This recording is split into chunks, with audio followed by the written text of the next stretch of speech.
जय हिंद दोस्तों। मुझे आपको बताने की ज़रूरत नहीं है कि हमारी इंडियन आर्मी, नेवी और एयरफोर्स कितनी स्ट्रांग है। हालांकि अभी जो रीसेंट इंसिडेंट हुआ है, इससे ये पता चल जाता है कि हमारी इंडियन आर्मी, नेवी और एयरफोर्स सिर्फ और सिर्फ पेपर्स पे ही नहीं बल्कि ऑन ग्राउंड भी बैटल रेडी है हमेशा। रिसेंटली एक इंसिडेंट ये हुआ है कि इंडियन नेवी ने रेस्क्यू किया है 17 क्रू मेंबर्स को एंड उनके सामने 35 सोमाली पायरेट्स ने सरेंडर किया है। और ये पूरी इंसिडेंट की जानकारी मैं आपको दूंगा इस सेशन में, और ये इंपॉर्टेंट आपको इसीलिए है ताकि आप इसके बारे में जान के आप अपने एग्जाम्स के लिए जाएं। मोस्ट इंपॉर्टेंटली आपको एसएसबी में हेल्प जरूर करेगा। और रिसेंटली हुआ ये है कि जो सिचुएशन थी वो सिचुएशन ये है, एक एमवी रियोन नाम का एक जो है आपका वेसल है, जो कि एक कार्गो शिप है। आप यहां पे देख सकते हैं पिक्चर्स में, this is a cargo ship. और ये कार्गो शिप जो है किस कंट्री का है? ये कार्गो शिप आपका माल्टा का है। ये कार्गो शिप माल्टा का है, जो कि यमन के एक आइलैंड में जिसका नाम है सोकोत्रा। यमन के एक आइलैंड में जो है सोकोत्रा, वहां पे सोमाली पायरेट्स के द्वारा हाईजैक किया गया हुआ था। एक इंटरेस्टिंग बात यह है कि आप इस मैप में देख सकते हैं, यह माल्टा है। माल्टा ये है, ये सोमालिया है।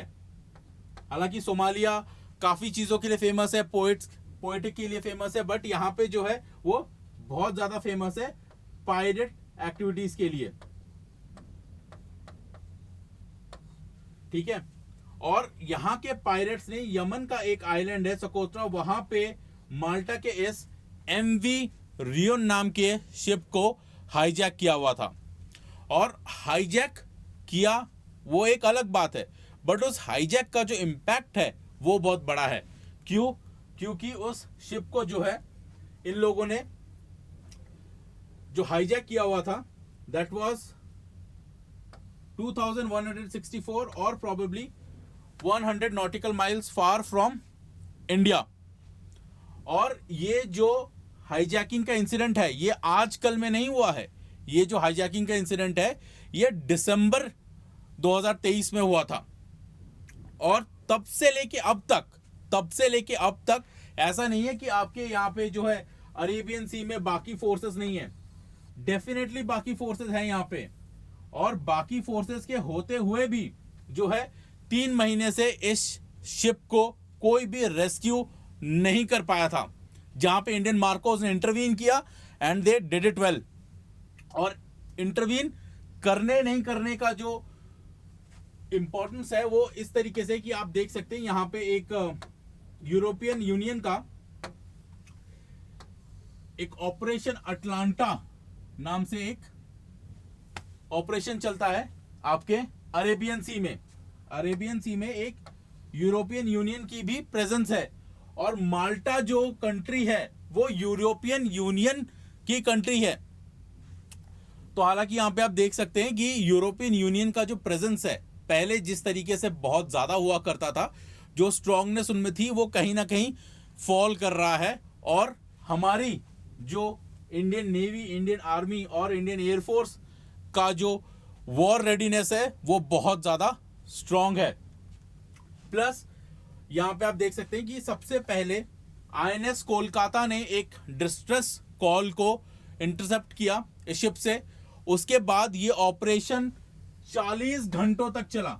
40 hours is not a short term, जहां पे आप समंदर में ये ऑपरेशंस वगैरह जो है कर रहे हैं, कोई पेड़ नहीं है, कोई यहां पे कोई भी सपोर्ट मटेरियल जो है बहुत कम होता है, ओशन में बचने के चांसेस बहुत कम होते हैं, आप ओपन टू फायर होते हैं, आपके पास कोई भी कवर लेने की जगह नहीं होती है। एंड ये जो पायरेट्स होते हैं दे आर हेविली आर्म्ड। ऐसा नहीं है कि इनके पास छोटे मोटे हथियार हैं, you can see they are heavily armed. Now एक खतरा जो इस शिप से था वो खतरा ये है कि आप देख सकते हैं ये वरीड थे ये शिप कहीं एज अ मदर शिप ना यूज हो। ये इतनी बड़ी शिप है, ये आपका एमवी रियन इतनी बड़ी शिप है, और यहाँ पे अगर सोमाली पायरेट्स ने अगर इसको कैप्चर किया हुआ है, उसमें पॉइंट ये है कि आप देख पा रहे हैं कि यहाँ पे जो है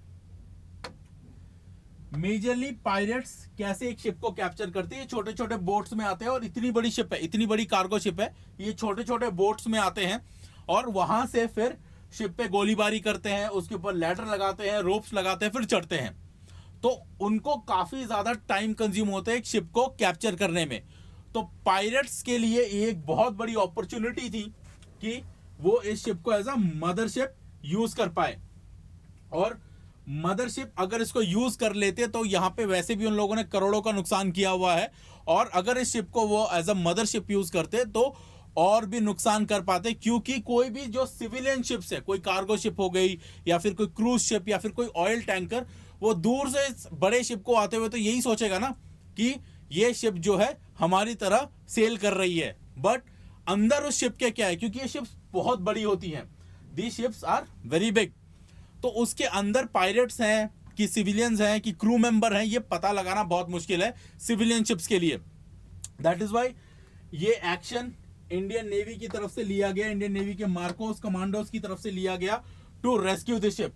और ये एक छोटा मोटा ऑपरेशन नहीं था, this is a big scale operation, जहां पे 40 घंटे ये ऑपरेशन चला, 40 आवर्स, और जो डिस्टेंस है इंडियन कंट्री से यहां का, this is more than 1000 nautical miles. So this is not a short scale operation, this is indeed a big scale operation that proves that Indian Navy is battle ready, और उनका जो presence है Arabian सी में, बे of Bengal में और Indian ocean में, वो बहुत ज्यादा स्ट्रांग है। क्योंकि क्लेम तो चाइना भी करती है कि उनका प्रेजेंस है यहाँ पे मॉलडीव्स में, श्रीलंका में, यूरोपियन यूनियन का प्रेजेंस है आपके अरेबियन सी में, उनका ऑपरेशन अटलांटा चल रहा है, बट फिर भी इंडियन नेवी ने मार्कोस की एक टीम के साथ सिंगल हैंडेडली इस ऑपरेशन को अंजाम दिया, और without any casualties they have saved 17 crew members and 35 pirates ने उनके सामने सरेंडर कर दिया। और साथ ही साथ उन्होंने एक और थ्रेट को जो है बचा लिया, दैट इज कि ये मदरशिप ना बन जाए कहीं, ये कहीं मदरशिप ना बन जाए। एंड मेजरली ये पहली बार ऐसा नहीं है कि इंडियन कमांडोज ने इस स्केल पे ऑपरेशन किया हो।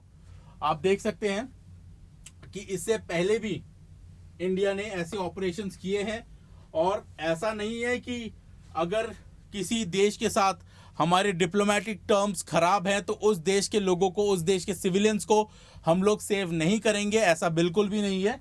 Indian Navy saved 19 Pakistani nationals. This proves that we are not just going forward for war, but हम लोग सिविलियंस की जान भी बचाते हैं, और हमारे लिए service before self always matters. Indian navy ने पहले भी ऐसे कारनामे बहुत करे हैं, और दुनिया जानती है, पहचान रही है इंडिया को अपने कामों के लिए, सिर्फ पेपर्स पे नहीं है हम। और आप देख सकते हैं यहाँ पे जो है 40 घंटे के ऑपरेशन में ये हमारा C-17, ये मार्कोस कमांडोज, आप यहाँ पे देख पा रहे हैं ये पिक्चर में मार्कोस कमांडोज, एंड ये है INS Kolkata, this is INS Kolkata, और ये है MV rayon, this is MV rayon, जिसको कि सेव किया गया है। और एक इन ऑपरेशंस में एक बहुत बड़ा खतरा ये रहता है कि जो पायरेट्स होते हैं वो आपके जो हॉस्टेजेस को as a human shield use करते हैं। यू कैन सी कि इनको खुली धूप में इस टाइम पे इनको जो है शिप के ऊपर बिठा दिया, ये ह्यूमन शील्ड की तरह इनको यूज करते हैं, एंड बहुत ही ज्यादा रूथलेस होते हैं पायरेट्स। ये आपका इसी तरीके से है। प्लस आप देख सकते हैं कि इंडियन नेवी का ही हेलीकॉप्टर भी हमेशा मॉनिटर करता रहा ऑपरेशन को, एंड इसको सक्सेसफुली जो है अंजाम दिया गया।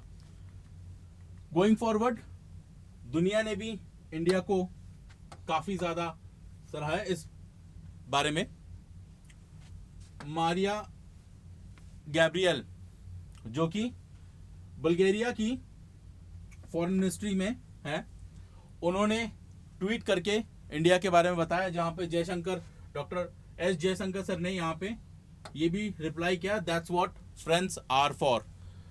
तो ये एक इंटरनेशनल रिलेशंस के तौर पे ये प्रूव करती है India that they will stand by for good.